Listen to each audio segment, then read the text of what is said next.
पंडित जी खुद को अभी भी श्रीमद् भगवत गीता पढ़ने वाले एक स्टूडेंट की तरह ही समझते हैं।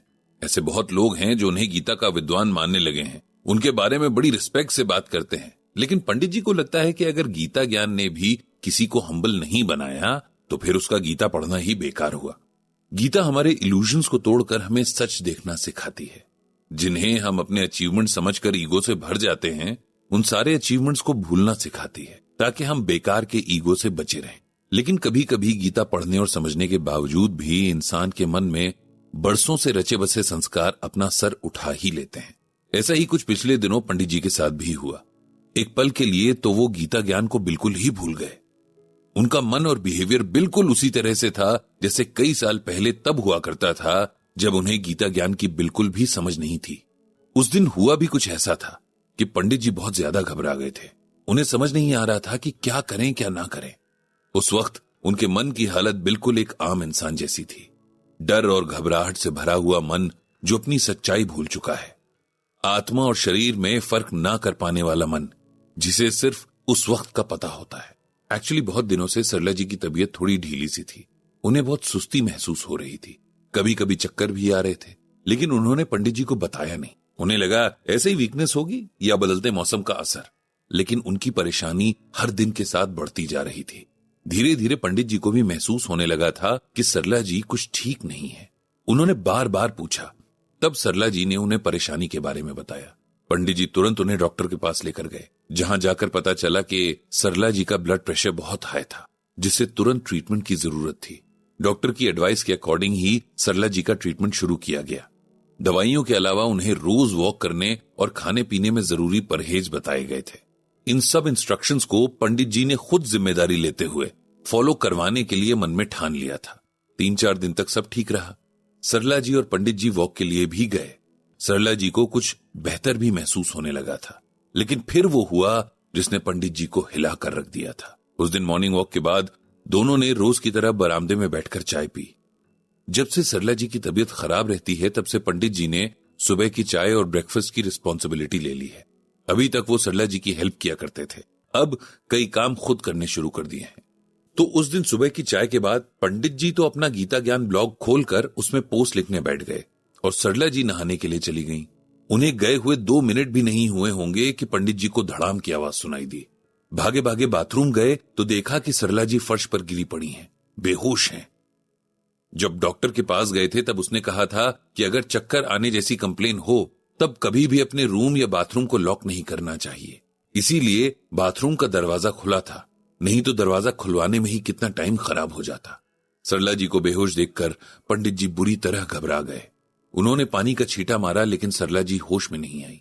अब तो पंडित जी की घबराहट और बढ़ गई। उन्हें समझ ही नहीं आया कि क्या करें। सरला जी का वेट ज्यादा था और पंडित जी की एज भी काफी हो गई है, इसीलिए इतनी ताकत नहीं बची कि ज्यादा वेट उठा सकें। कुछ पलों के लिए पंडित जी के हाथ पांव फूल गए। क्या करें? बेटों को कॉल करें? वो लोग वहां से क्या कर लेंगे? फैमिली डॉक्टर जोशी जी को कॉल करें? वो भी हॉस्पिटल आने को कहेंगे। पड़ोस में भी ज्यादातर लोग उनकी ही उम्र के हैं। किसकी हेल्प लें? किसी तरह पंडित जी ने खुद को संभाला और बाहर आए। घर के बाहर मोड़ पर एक प्रेस वाला लड़का रहता है। वो यंग है, हेल्प कर सकता है। खुशकिस्मती से वो लड़का वहीं पर था। पंडित जी ने बताया तो बेचारा भागा भागा उनके घर में गया। जब तक पंडित जी उसके पीछे घर पहुंचते तब तक वो सरला जी को बेड पर लेटा चुका था। अब पंडित जी ने डॉक्टर जोशी को कॉल किया तो वे भी क्लिनिक के लिए नहीं निकले थे। उन्होंने कहा कि वे तुरंत पंडित जी के घर पहुंच रहे हैं। 10 मिनट के अंदर डॉक्टर जोशी उनके घर पर थे। उन्होंने सरला जी के वाइटल्स चेक किए और फिर पंडित जी से कहा कि इन्हें एडमिट करना पड़ेगा। इस बीच पड़ोस से भी कुछ लोग जमा हो गए थे। सबने मिलकर सरला जी को डॉक्टर जोशी की कार में बिठाया। पंडित जी इतना डर गए थे कि उन्हें समझ ही नहीं आ रहा था कि क्या हो रहा है। हॉस्पिटल पहुंचकर सरला जी को इमरजेंसी में ले जाया गया और ट्रीटमेंट शुरू हुआ। थोड़ी ही देर में सरला जी होश में आ गई थी। उसके बाद दिन भर उनके दुनिया भर के टेस्ट चलते रहे। डॉक्टर जोशी पर्सनली हर बात का ध्यान रख रहे थे। सरला जी भी अब काफी बेटर थी। उनकी रिपोर्ट्स भी एकदम नॉर्मल थी। शाम तक ऑब्जर्वेशन में रखने के बाद सरला जी को डिस्चार्ज कर दिया गया। डॉक्टर जोशी ने बताया कि एकदम से ब्लड प्रेशर शूट होने से वो बेहोश हो गई होंगी, लेकिन शुक्र है कि उन्हें ज्यादा चोट नहीं आई और कोई इंटरनल नुकसान भी नहीं हुआ। घर पहुंचकर सरला जी को पंडित जी ने आराम करने को कहा और खुद थोड़ी देर अपनी स्टडी में जाकर बैठ गए। पूरा दिन उनकी आंखों के आगे किसी फिल्म की तरह घूम गया। वो खुद को जैसे दूर से देखने लगे। इस पूरी सिचुएशन में अपने रिएक्शंस को भी उन्होंने देखा। उन्हें एहसास हुआ कि वो एकदम से कितने असहाय हो गए थे।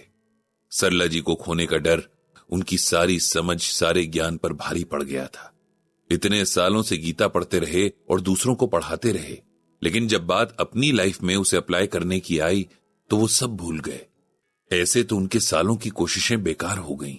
दूसरों को क्या और कैसे समझाएंगे जब खुद ही मौका आने पर सब भूल गए। पंडित जी ने आज खुद को निराश कर दिया था। वो खुद से ही सवाल कर रहे थे और जवाब जानते हुए शर्मिंदा भी हो रहे थे। कॉलोनी से लोग सरला जी का हालचाल पूछने आने लगे थे। पंडित जी को उन सबको अटेंड भी करना था, इसीलिए वे सरला जी के पास आकर बैठ गए।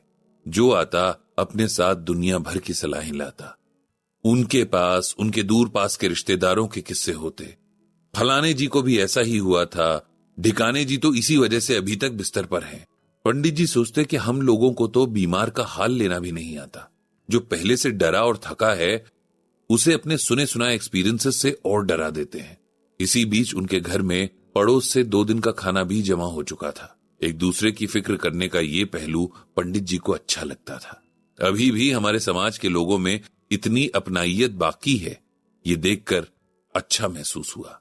रात को सरला जी को खाना खिलाकर दवा देकर पंडित जी ने उन्हें सुला दिया और खुद अपनी स्टडी में आकर अपनी श्रीमद् भगवद गीता खोलकर पढ़ने लगे। उन्हें अपने सवालों के जवाब चाहिए थे। क्यों उनका मन इतना कमजोर हो गया था, इसका जवाब चाहिए था। आसक्तिर्न भिष्वंग पुत्रदार गृहदाशु नित्यम च समचित्त तत्वमिष्टाम निष्टोपपत्तिषु। यहां भगवान श्री कृष्ण कहते हैं कि हे अर्जुन, आसक्ति रहित होना, पुत्र, स्त्री, घर आदि में एकात्मता यानी घनिष्ठ संबंध ना होना और अनुकूलता प्रतिकूलता की प्राप्ति में चित्त का नित्य सम रहना, ये सब कर्मयोगी के लक्षण हैं। इस श्लोक का सिंपल वर्ड्स में मतलब ये है कि जिस इंसान को अपने रिलेशंस या चीजों से अटैचमेंट नहीं है, यहां हमें यह समझना होगा कि अटैचमेंट्स का ना होना मतलब प्यार का होना नहीं है। इसका मतलब है कि मोह नहीं है। जो अच्छे बुरे सुख दुख में एक जैसा बिहेव करता है वो कर्मयोगी है। गीता कहती है कि ये सब कोई एक दिन में सीखने और भूलने वाली बातें नहीं है। इंसान जिंदगी भर बहुत सारे जंजालों से घिरा रहता है। ऐसे में कभी अगर ये ज्ञान दिमाग से निकल जाए तो इसमें कोई बड़ी बात नहीं, लेकिन फिर कितनी जल्दी हम बातों को समझ लेते हैं और खुद को समझा लेते हैं, ये जरूरी है। ये सब पढ़कर पंडित जी के बेचैन मन को बहुत सुकून मिला। उन्हें समझ में आ गया कि अगर गलती हुई तो उसमें सुधार भी किया जा सकता है। सोने से पहले पंडित जी ने मन ही मन भगवान श्री कृष्ण से सबको सद्बुद्धि देने की प्रार्थना की।